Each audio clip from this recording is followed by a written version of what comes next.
Saludos, buenas tardes, bienvenidos señoras y señores. Acercarse a cualquier hora o sobre todo a primera hora de la mañana por una de las oficinas del antiguo INEN de Asturias es acercarse al drama humano que hay detrás de las frías cifras del paro. Jóvenes con hijos a su cargo que ven cómo el subsidio se les acaba, mayores de 45 que cada vez consideran más difícil volver a trabajar y un largo etcétera de rostros anónimos que hacen cola y aguantan horas en una de esas oficinas a primera hora de la mañana. Hoy hemos estado en una de ellas y los ánimos, van a ver, están muy decaídos. Mientras, centenares de familias asturianas se han llevado este principio de año una desagradable sorpresa en el recibo de la luz o del gas, que se ha presentado con importantes subidas. Según la UCE, se trata de un error y lo mejor que pueden hacer los afectados es reclamar a la compañía correspondiente. Por ahí vamos a comenzar este informativo de hoy, como siempre, con los titulares. Los nuevos parados asturianos aseguran que las colas a primera hora de la mañana para formalizar el cobro de prestaciones son insoportables. Los desempleados están dispuestos a cambiar de sector para encontrar trabajo, pero no se muestran demasiado optimistas. El último informe del SADEI afirma que la evolución del mercado de trabajo en Asturias acusa una profunda pérdida de dinamismo. La portavoz del Gobierno regional asegura que el Ejecutivo asturiano mantiene contactos permanentes con la dirección de la multinacional Arcelor para ejercer toda la presión y pedir que el anunciado ajuste de producción afecte lo menos posible a las instalaciones asturianas. Desde el sindicato Comisiones Obreras se oponen frontalmente a las medidas planteadas por la dirección en una empresa que hasta el año pasado obtuvo beneficios. La Unión de Consumidores de Asturias constata un enorme aumento de quejas por facturas elevadas de electricidad y gas, aunque creen que no se puede hablar de abusos, sino que se trata de errores. En solo 4 días han recibido más de 400 consultas y piden a los consumidores que se pongan en contacto con sus compañías. Desarticulada una banda que perpetraba robos con fuerza en viviendas y establecimientos comerciales en todo el territorio nacional y que había actuado en Asturias. Los 25 detenidos de nacionalidad rumana formaban parte de una estructura de tipo militar. En Asturias lograron robar en una perfumería en Mieres, de donde se llevaron 40.000 euros. El Sporting volvió hoy al trabajo en una doble jornada de entrenamientos con vistas a su choque ante el Barça. Los rojiblancos tienen la duda de quién ocupará el lateral izquierdo tras la sanción de Canella. El puesto se lo disputarán Raúl Cámara y José Ángel.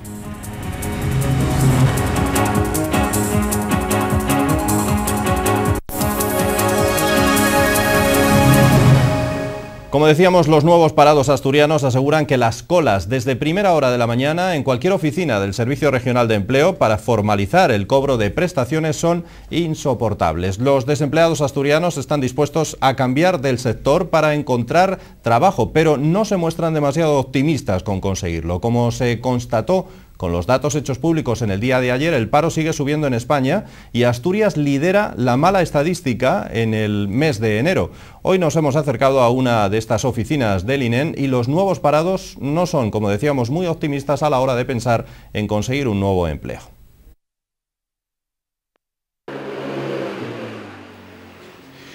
El 2009 se presenta como un año difícil para el empleo. Los números cantan y las cifras registradas en enero son cuando menos preocupantes. Asturias tiene el dudoso honor de liderar el aumento del desempleo de toda España en el primer mes del año, con 4 puntos por encima de la media nacional. La estadística es fácilmente palpable en las oficinas del INEN, donde el número de usuarios ha subido y la mayoría son personas que se acaban de quedar en el paro o lo han hecho en los últimos meses. Me quedé sin empleo hace 15 días y bueno, estuve ahí con los papeles y tal, siempre un poco lioso, sobre todo era la primera vez y no andaba yo muy puesto en el tema y al final pues bueno, lo solicité al final el último día y de chorra porque me faltaban unos papeles y tampoco sabía muy bien dónde ir a cogerlos, pero vamos, sí, o sea, un desempleado más, uno de tantos que hay. Llevo un paro desde junio, desde el verano, no, mucho no. Venía hoy a solicitarlo, a solicitar la prestación y tal. Los desempleados asturianos están dispuestos a cambiar de sector para encontrar trabajo, pero no se muestran demasiado optimistas, piensan que la situación del empleo puede incluso empeorar. En la construcción, y el que, aunque también si fuera de almacén o en cocina o lo que fuera. Está muy mal, pero bueno, yo, o sea, hablando objetivamente yo no me puedo quejar porque yo no tengo cargas familiares, vivo con mis padres y la verdad es que tengo una buena base de cotización y voy a tener un buen paro durante estos 12 meses, aunque bueno, voy a buscar trabajo porque no me gusta estar al paro, pero lo veo muy jodido y que cada vez va más, o sea, lo veo que no sé hasta dónde vamos a llegar. Hombre, las cosas están un poquito mal, La verdad que la gente lo está pasando bastante mal. Yo es que estaba en el ejército, ahora no sé por dónde moverme, más bien por seguridad y esas cosas. La Sociedad Asturiana de Estudios Económicos e Industriales señala, siguiendo hablando todavía de este tema de la economía, en su último informe que la evolución del mercado de trabajo en Asturias acusa una profunda pérdida de dinamismo a través tanto del recorte apreciable del empleo como por la fuerte subida del paro que se registra. Las conclusiones del último avance de resultados correspondiente a diciembre de 2008 de la Sociedad Asturiana de Estudios Económicos e Industriales no dejan lugar a dudas. La economía asturiana terminó el año 2008 con señales de clara contracción de la actividad y del empleo, arrastrada por un empeoramiento de la situación económica general que no para de agravarse. Según SADEI, por el lado de la oferta, los servicios reducen paulatinamente su ritmo de avance con algunos sectores, entre ellos el turístico, denotando unos resultados negativos de cierta magnitud, ya que la cifra de pernoctaciones en establecimientos hoteleros bajó un 21,2%. La construcción, por su parte, intensifica la fase de ajuste productivo y SADEI señala que las ventas de cementos producidos en Asturias retrocedieron casi un 33%. El informe también señala que dentro de las actividades primarias, los agricultores se ven más perjudicados por el descenso de precios que por la merma de la producción, mientras que en el subsector pesquero obtuvo unos resultados aceptables para esta época del año, ya que el peso de la pesca rulada en las lonjas de Avilés y Gijón se incrementó un 19%. En cuanto al gasto, el consumo de los hogares y la inversión privada, el informe muestra que se acentúa su línea de deterioro. Un ejemplo de ello es la matriculación de turismos, que cayó casi un 40%. Por otro lado, la Federación Minero-Metalúrgica de Comisiones Obreras también se ha puesto frontalmente a seguir perdiendo empleo a las medidas planteadas por la dirección de ArcelorMittal. La multinacional del acero afirmaba hace unos días que de persistir la situación actual pararía un alto horno y plantearía un expediente de regulación de empleo para las plantas de España, aparte de otras medidas de ahorro de costes, flexibilidad laboral y congelación de salarios. Desde Comisiones Obreras afirman que de no variar de posición la empresa, tomarán las medidas sindicales de presión adecuadas para conseguir que retiren estas propuestas en una empresa que hasta el año pasado ha obtenido beneficios. Comisiones Obreras plantea además que cualquier medida que se vaya a tomar debe ser acordada con los representantes de los trabajadores.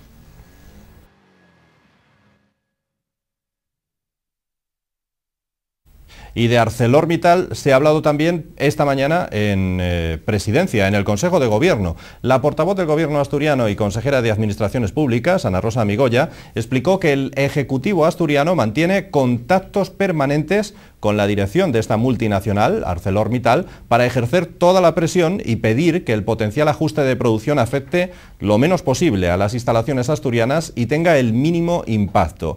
Además, Migoya habló de otros asuntos. Por ejemplo, pidió al Partido Popular seriedad y reflexión para defender los intereses de Asturias en la negociación de la financiación autonómica. En este sentido, la portavoz informó que el presidente del Principado comparecerá a lo largo de este mes en el Parlamento asturiano para dar cuenta de la marcha de la economía y el empleo. Y desde el Gobierno vamos a ejercer pues toda la presión y todo el trabajo del que seamos capaces para que el ajuste sea el menor posible y para que tenga el mínimo impacto. Apostamos también porque sea una situación que sea negociada y dialogada con los agentes sociales cuando se produzca la decisión. PP no nos sorprende nada porque teniendo en cuenta la política errática que están llevando en los últimos tiempos, con una falta de orientación total, con un desprestigio de las instituciones importante, no respetando acuerdos que se firman y bueno, estamos asistiendo yo creo que a un espectáculo bochornoso por parte del Partido Popular. El presidente en este mes de febrero va a solicitar una comparecencia en el Parlamento a petición propia para hablar en términos generales de la situación de nuestra comunidad. Obviamente de la situación económica, del empleo, pero también de más cuestiones en términos generales de la situación de Asturias y se sustanciará, si el Parlamento lo estima oportuno, en este mes de febrero. Así lo va a solicitar el propio presidente y el Gobierno. Las críticas al gobierno regional han llegado del Partido Popular, que califica de perversión del sistema democrático que el gobierno del Principado no dé explicaciones sobre las cuentas de las diferentes entidades públicas a las que el PP llama chiringuitos socialistas. La diputada popular Alejandra Cuétara señaló que los gastos de funcionamiento de las fundaciones, de los organismos autónomos, de los entes y de las sociedades públicas ascienden a más de 2.000 millones de euros. El Partido Popular de Asturias reivindica la labor de fiscalización del Parlamento en las entidades públicas y señaló que se están creando lo que denominó como chiringuitos, organismos que se manejan con dinero público y sobre los que se ponen obstáculos para rendir cuentas y facilitar su fiscalización. Señora Areces inventa un túnel de lavado, un pseudo túnel de lavado del dinero público, que son estos chiringuitos, que en el momento que los contribuyentes trasladan el dinero público a esos chiringuitos, se supone que quien manda allí ya no es ni el Parlamento, ni es la dación de cuentas, ni es el rendir cuentas, sino que funciona ese Consejo de Administración. La diputada popular Alejandra Cuétara apuntó que han solicitado en diversas ocasiones información sobre la actividad, el personal y las cuentas de las distintas entidades públicas, sin obtener respuesta o con respuestas vacías, que según el Partido Popular intentan posponer o diluir los plazos de contestación. Para la diputada, la actitud del Ejecutivo es una involución al pasado. Yo no entiendo este progresismo de los socialistas asturianos, que consiste en desviar dinero público a sociedades públicas y no rendir cuenta de lo que hacen con él al Parlamento. Yo sinceramente, en fin, no entiendo yo este progresismo. Más bien es una involución al pasado, a regímenes anteriores a los democráticos. Cuétara remarcó que si el gobierno autonómico no responde por escrito a las solicitudes de información del PP, este pedirá la comparecencia en el Pleno de la Junta de todos los consejeros.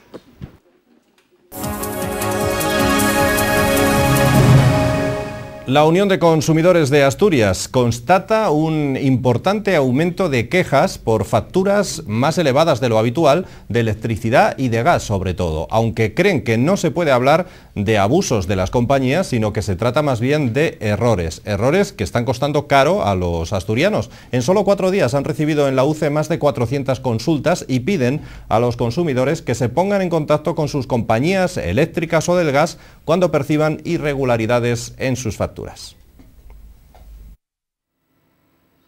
Son numerosas las personas que se han visto afectadas en el último mes por el cambio de tarificación y de facturación por parte de las compañías eléctricas y de gas.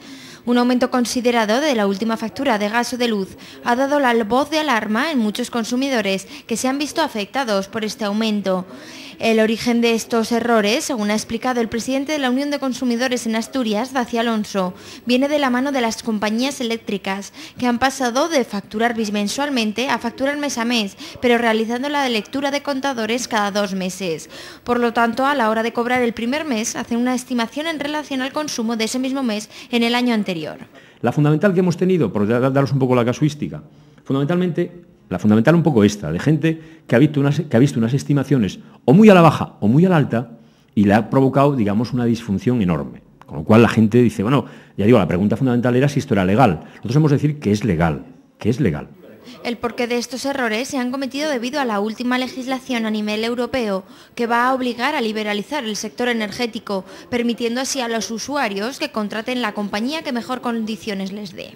El Ministerio de Industria en España, que es quien tiene la competencia del mercado eléctrico en España, está intentando provocar un proceso de liberalización del mercado del gas y del mercado de la electricidad a golpe de decreto y a través del Boletín Oficial del Estado, y a espaldas de los protagonistas fundamentales que son los consumidores.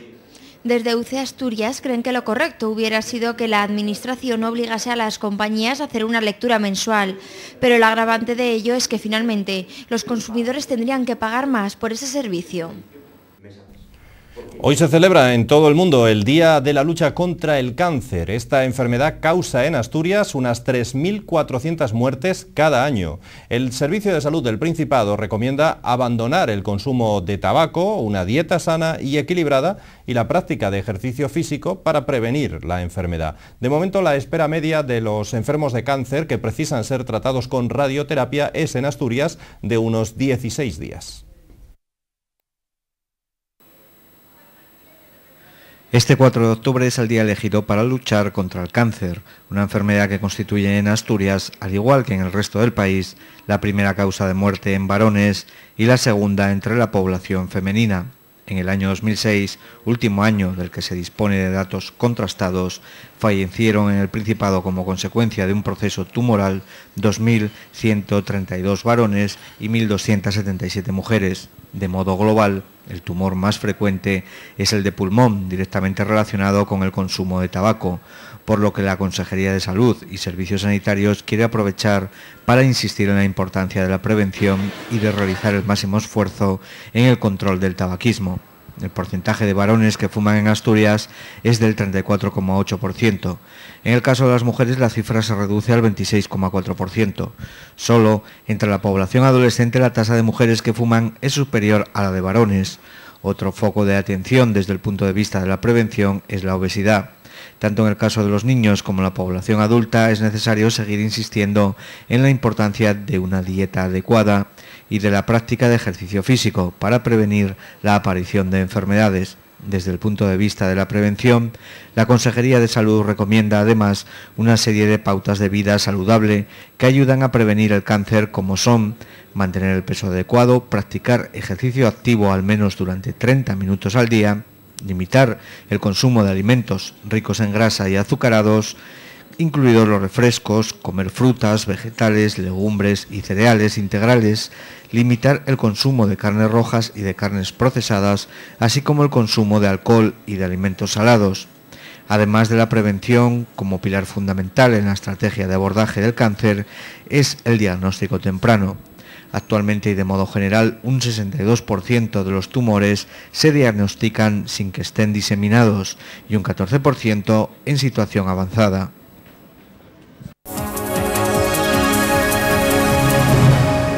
Los monjes que hasta ahora habitaban en el monasterio de Valdedios, en Villaviciosa, ya han comenzado la mudanza. La comunidad cisterciense, que se ocupaba de de mantener viva las paredes del viejo cenobio, deja ahora paso a la congregación de San Juan, una joven orden muy pujante y sin presencia en España, en una decisión no exenta de polémica. Los primeros pasos de esta mudanza vienen de la mano de la colección personal de libros del prior Jorge Gilbert. Su biblioteca personal ha sido trasladada de forma provisional a una sala cedida para tal efecto por la empresa El Gaitero, a la espera de que el ayuntamiento ubique esta colección en un lugar más idóneo. El religioso ha donado estas obras privadas, en su mayoría literatura en castellano, al concejo de Villaviciosa ante su próxima marcha del cenobio tras el fin del priorato el día 26 de enero. Por su parte, los monjes de la comunidad de San Juan, que deberán ocupar el monasterio de Valdedios una vez que el cister lo abandone, aún no saben cómo ni cuándo se producirá su llegada a Villaviciosa. El padre Tarcisio confirmó que aún no existen planes concretos para instalarse allí, ya que todavía no tienen instrucciones. La orden cuenta con 3 monjes en Asturias domiciliados en la casa sacerdotal del Naranco. Y en sucesos, la Policía Nacional ha desarticulado una organización que perpetraba robos con fuerza en viviendas y establecimientos comerciales en todo el territorio nacional y que había llevado a cabo en Asturias algunos de los hechos delictivos de los que ahora se les acusa. Los 25 detenidos de nacionalidad rumana formaban parte de una estructura de tipo militar con una férrea disciplina y con un alto grado de preparación, que incluso contaban con inhibidores de frecuencia para inutilizar las alarmas y equipos de ultrasonido para ahuyentar a los perros de vigilancia. El grupo, asentado en Madrid, se dedicaba a robar en establecimientos comerciales, perfumerías y tiendas de ropa entre otras regiones también en Asturias. En el caso de nuestra región, esta banda organizada, ahora desmantelada por la policía, cometió un solo robo el pasado mes de septiembre en una perfumería de Mieres. Tras forzar las cerraduras de las persianas metálicas y de la puerta de entrada, sustrajeron numerosos perfumes y cremas de belleza por un valor superior a los 40.000 euros. Los agentes han detenido a todos sus componentes y localizado los domicilios y lugares donde guardaban los efectos sustraídos junto con las herramientas utilizadas.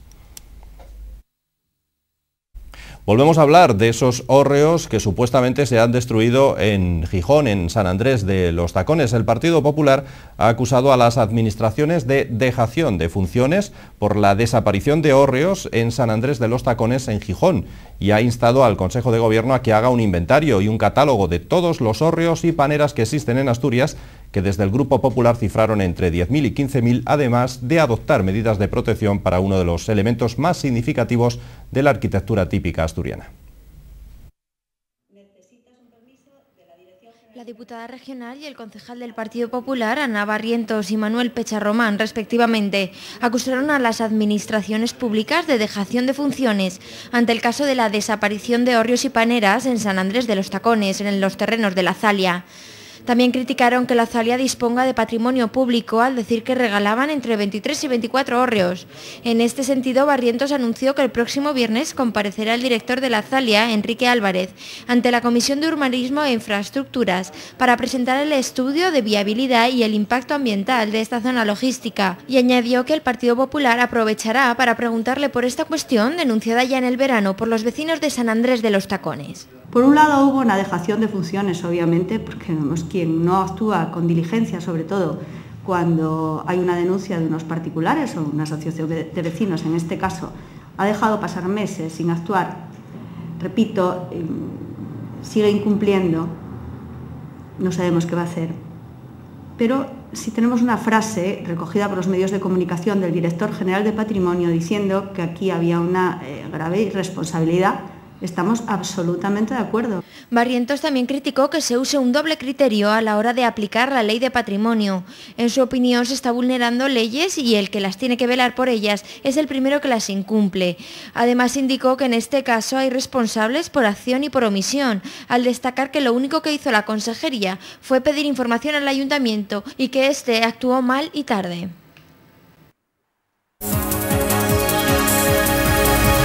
Sus horas se reparten entre diferentes rincones asturianos. Da clases en el Instituto de Enseñanza Secundaria César Rodríguez de Grao, duerme en Oviedo y se escapa cuando puede a su refugio en Cornellana. Allí, entre muros de piedra y al abrigo de la madera, Luis Arias se concentra en su labor literaria. Premio Fernando Vela de Periodismo, colaborador de La Nueva España y de la revista literaria Ínsula, Arias es autor de Hazaña o El sueño de la razón y Días de diario, su primera novela, ambientada en dos periodos trascendentales de nuestra historia, la Segunda República y la Transición. Pero además ahora presenta su último libro, nacido de un centenar de artículos publicados durante los últimos 7 años. Se llama Volver, entre interrogantes. Así se llama esta obra y hace un repaso a sus pensamientos de estos años. Además, y como todo buen libro, el título tiene un carácter especial que el propio Luis Arias Argüelles Meres nos va a desvelar esta noche. Luis, buenas noches, bienvenido. Buenas noches, muchas gracias. Placer tenerte aquí de nuevo. Igualmente. Volver entre interrogantes. Sí. ¿Por qué ese título, para empezar? Bueno, fue un artículo que publiqué el mes de julio, como consecuencia de haber visto la foto que salió en todos los medios del encuentro entre el rey y Suárez. A ver, por una parte, la foto está, tal y como estaba tomada la foto, pues caminaban de espalda. Como si desandasen, esa idea daba la foto. Y en segundo lugar, pues era recordar los tiempos de la transición, cuando Suárez tenía tanto protagonismo. Entonces es esa mirada, digamos, nostálgica, melancólica, agridulce, que uno piensa en decir que volvemos a esos tiempos, bueno, volvemos con el recuerdo, volvemos con la memoria, y de ahí que lo titulase así. Y más otro ingrediente, la verdad, dramático, como es el hecho de que, por lo que se dice, Suárez ha perdido la memoria. Entonces, no solamente es imposible volver porque el tiempo no se recupera, sino que además ni siquiera él, el que fue gran protagonista de la transición, puede hacerlo con el recuerdo, puesto que padece esa horrible enfermedad que está haciendo tantos estragos en mucha gente, ¿no? Comparándonos con ese momento y con ese personaje al que citas, clave en la transición, ¿Ha bajado el nivel de los políticos? ¿Es una lástima no tener más políticos como Suárez? Sí, muchísimo, ha bajado muchísimo. Suárez tenía, como todos los personajes, sus luces y sus sombras, y es normal que con el paso del tiempo se idealice a las personas o a las figuras históricas, pero en cualquier caso el nivel de la llamada, yo creo que mal llamada clase política, pues ha bajado muchísimo, y yo creo que de cada 4 años, en cada 4 años, todavía, por lo menos hasta ahora, hemos ido yendo a peor. Bueno, volviendo al libro, son 100 artículos de la más variada temática, supongo. Sí, a ver, hay artículos que se llaman Lo que queda del día a día, de temas genéricos, no necesariamente asturianos ni nacionales, sino de todo tipo. Hay la miscelánea libresca sobre libros que se publicaron y escribí sobre ellos, sobre aniversarios de escritores o de obras. Hay una sección que yo le tengo mucho cariño, que es A orillas del Narcea, que es todo lo que está pasando en el occidente asturiano, toda la política medioambiental agresiva contra una zona despoblada y con la población muy vieja que se está tolerando mucho más de lo debido. Hay también artículos, una sección sobre Asturias en general que se llama, que trata de Asturias y bueno, esas son las... Y también hay, para mí muy importante, artículos que están agrupados dentro de lo que es la situación de la enseñanza, que se llama esa sección Lo que pasa en las aulas, que como profesor, bueno, vivo día a día lo que es mi trabajo, lo que es mi oficio de docencia, y eso también pues es algo para mí muy importante que, bueno, queda de estos 7 años todo lo que he venido diciendo sobre la situación de la enseñanza, no solo en Asturias, sino en general, ¿no? A orillas del Narcea nos decías que habla un poco de la situación que se vive en esta parte de Asturias. Dices tú que es especialmente, a lo mejor no es la única, seguro que no es la única, pero especialmente machacada, dices, medioambientalmente también. Sí, y más que, o sea, no solo lo está, sino las amenazas que hay de estarlo mucho más. Bueno, ahora tú lo viviste en tu trabajo, el proyecto que había de una mina a cielo abierto en Tineo, que afortunadamente ahí el alcalde tuvo la dignidad suficiente para plantarse, pero bueno, no todos los alcaldes, ni todos los alcaldes tampoco de su partido en el occidente asturiano tienen la misma honestidad y el mismo afán por conservar el legado recibido durante siglos, ¿no? Entonces, no solamente es lo que está pasando, sino las amenazas que se ciernen sobre un territorio que se quiere convertir en un sitio para canteras, para minas y para generar electricidad, pero no una electricidad que se vaya a consumir en la zona, sino una electricidad en la que en Asturias somos excedentes y se va para allá, y que en otros muchos sitios, bueno, luego está también lo de Tapia, esa campaña popular que hubo, que se opusieron a un proyecto de la misma mina que estaba en Belmonte, que ahora parece que va a volver.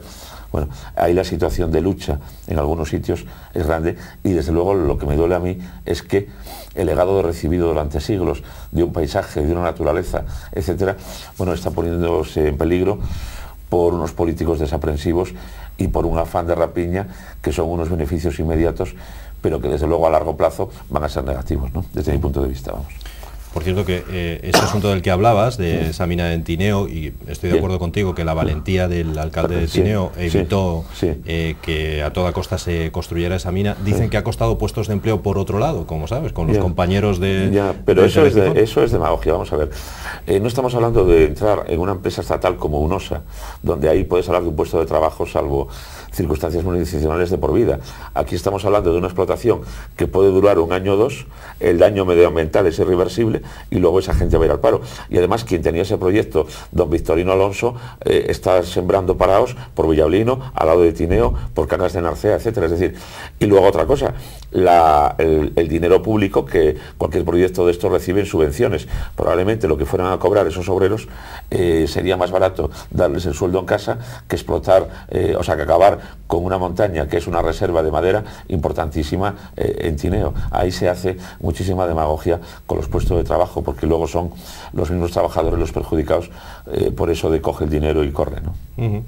es la Asturias de los planes energéticos, que como tú bien decías, casi no implican a Asturias, no favorecen a Asturias, no crean puestos de empleo, la energía se va fuera, pero sí nos perjudica, ¿no? Sí, y además, bueno, acabamos de también tener la experiencia que de los apagones.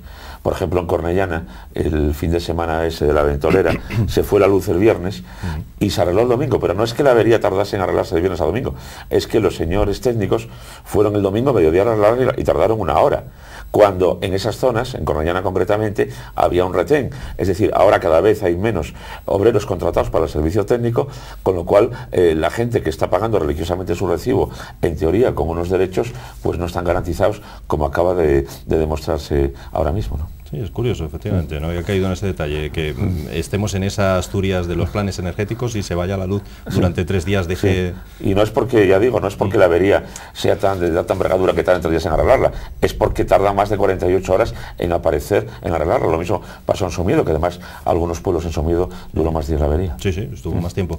Sí. Otra de las secciones, de las agrupaciones que haces en ese Volver, tiene que ver con lo que pasa en las aulas. Ahí tienes, evidentemente, relación directa al ser profesor, y lo que pasa en las aulas es lo que vemos, lo que reflejamos los medios de comunicación. ¿Es así o no? Hombre, a ver, los medios lógicamente siempre tienen que hacerse eco de la noticia, y la noticia en alguna medida es excepcional, ¿no? Es decir, que haya una agresión física como salió el año pasado, afortunadamente no sucede todos los días, ni a todas horas, ni en todos los centros. Lo que sí ocurre es que si esa agresión se produce, el profesor está indefenso. Y lo que sí ocurre todos los días, y es gravísimo, no en todos los institutos, pero sí en muchos, es que si un alumno que está mal a gusto o incómodo o lo que sea, decide reventar la clase, el profesor no tiene ninguna autoridad para impedirlo, con lo cual se lesionan los derechos de la persona que está ejerciendo su trabajo, y sobre todo se lesionan los derechos de los demás alumnos, o de una gran parte de los alumnos que sí tiene derecho a recibir la clase en condiciones. No existe, bueno, tú pasaste por las aulas también, ¿te acordarás? No existe la expulsión de clase. Si un profesor expulsa a un alumno por un comportamiento completamente intolerable, comparece ante el jefe de estudios o el director, y a los 2 minutos vuelve a aparecer teóricamente a pedir perdón. Y eso, desde luego, es, tremendo, porque por la demagogia de una tolerancia malentendida se están lesionando los derechos de la persona que trabaja y de las personas destinadas a recibir las enseñanzas de los profesores que las están impartiendo. Pues, y perdona, y también quería añadir otra cosa, que ya no es de las aulas, pero de lo que pasa aquí en Asturias. Es decir, tenemos la Consejería de Educación con más asesores, por lo menos no se publicó nada desmintiendo lo de los 69 asesores del año pasado, siendo una sola provincia, y todavía no se sabe bien para qué están esas personas, qué funciones desarrollan, en qué asesoran al consejero, y lo que eso está suponiendo de gasto. Es decir, esa gente no está impartiendo clase, hay que contratar a otros profesores, y estamos hablando de dinero público sobre el que no se está dando ninguna explicación. De toda la política que hay en Asturias, una de las más nefastas es la educativa, y este señor lleva ya 3 gobiernos, el señor Riopedre, al frente de la enseñanza de educación. Repite continuamente en mandato. Sí. Bueno, en un momento además de crisis como el que estamos. Sí. Pues Luis, muchísimas gracias. Se nos acaba el tiempo, es una lástima. Estaríamos hablando de actualidad, de lo que en definitiva... ¿Me permites decir una cosa en segundo nada más? No. Bueno, simplemente que mañana el libro se presenta en la librería Treito de Cangas de Narcea, y se hablará también de sus contenidos y de sus... Y esa presentación es un debate también, me imagino. Sí, un debate, sí, una mesa redonda más o menos, donde intervendrá más de una persona, y bueno, quiero que el libro, sobre todo, aparte de haberse presentado en Oviedo y aquí con vosotros, que tuviste la amabilidad de acogerlo, en el Occidente, donde hay muchos artículos sobre él, también tenga presencia. Seguro que tiene buena acogida en cualquier rincón de Asturias. Muchas gracias, Luis. Muchas gracias a ti.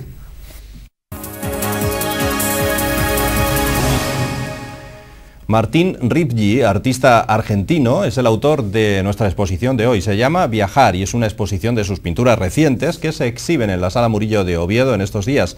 Si bien ya ha mostrado anteriormente parte de su visión del mundo en varias exposiciones colectivas, en este caso, este conjunto de cuadros es el que nos permite acceder a un artista que sabe elaborar y plantear un discurso personal y a la vez fácilmente compatible con la memoria y la experiencia colectiva de los seres humanos. La pintura de Ripgi se refiere a un testimonio de las experiencias del hombre urbano occidental. Los espacios que son ámbito para sus creaciones pertenecen no solo a su Buenos Aires natal, sino que los podemos asociar a otros ámbitos. Sus personajes, algunos que parecen ilustrar poemas o canciones entrañables, también son parte de un escenario urbano que se vuelve generalizador. Pero si hay algo que unifica todas todas las obras es esa sutil, casi inapreciable cortina dorada que las envuelve, color que unifica y ensaya un velo que parece ser el tono general de estas narraciones instantáneas de melancolía.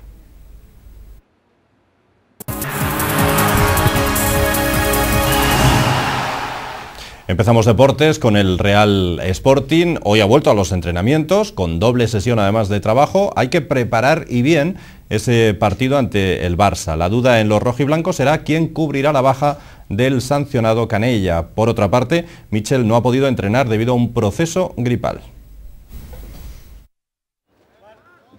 El Sporting redobla los esfuerzos para llegar a tope al choque contra el Barça el próximo domingo. Los rojiblancos han ganado en confianza tras el triunfo de la última jornada ante el Sevilla y afrontarán el choque con más tranquilidad, aunque conscientes del potencial del rival. El Barcelona aún no ha perdido esta temporada en el Nou Camp, por lo que un empate no sería un mal resultado para los de Preciado. El equipo, después de la victoria del domingo al Sevilla, creo que se ha reforzado, sobre todo a nivel de confianza.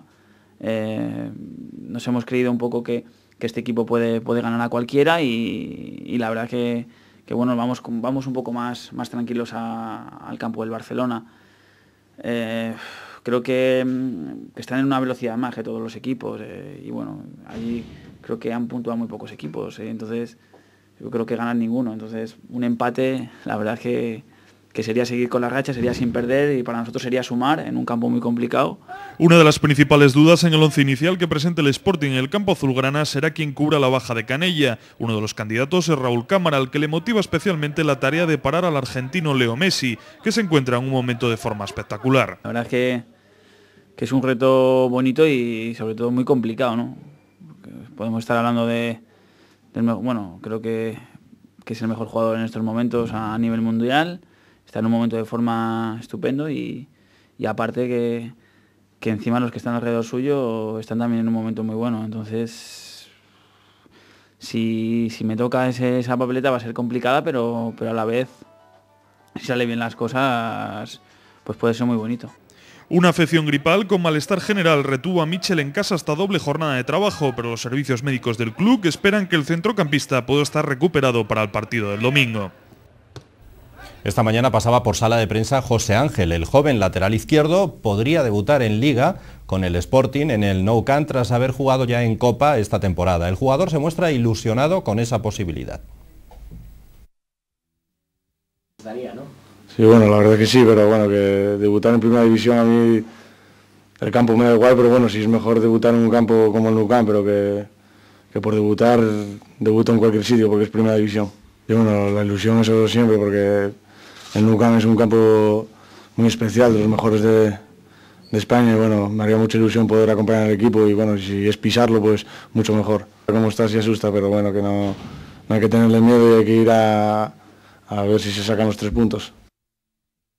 Cerramos deportes hablando de tenis, porque el reciente ganador del Open de Australia y número 1 del mundo, además de premio Príncipe de Asturias, Rafa Nadal, ha anunciado que propondrá a Roger Federer como candidato para la próxima edición de ese premio Príncipe de Asturias de los deportes. El suizo, ganador de 13 títulos de Grand Slam, mantiene una gran relación con el español, con quien protagoniza una de las rivalidades más bonitas del deporte actual.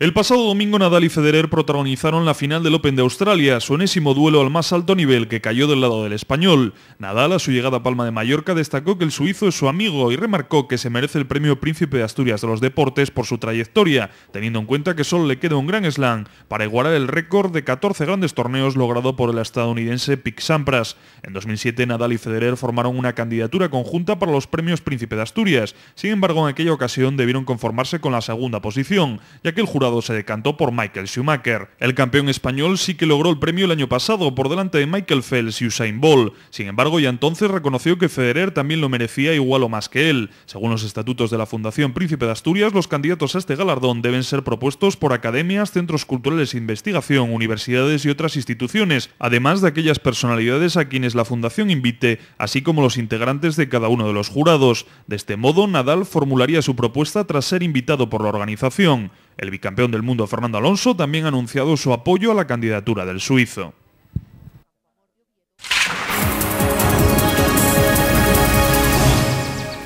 La Agencia Estatal de Meteorología prevé para mañana jueves día 5 de febrero en Asturias cielos muy nubosos, principalmente con nubes medias y altas y con precipitaciones débiles, tendiendo por la tarde a intervalos nubosos, la cota de nieve alrededor de los 800 metros.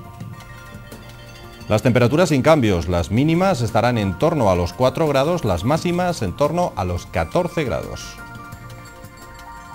Nada más, toca despedida en este momento de nuestro informativo de hoy, en este miércoles. Sigan ahora con nuestra programación, si lo desean, con ese debate público, y si no, ya saben que pueden seguir informados en nuestra página digital. Feliz noche y hasta mañana.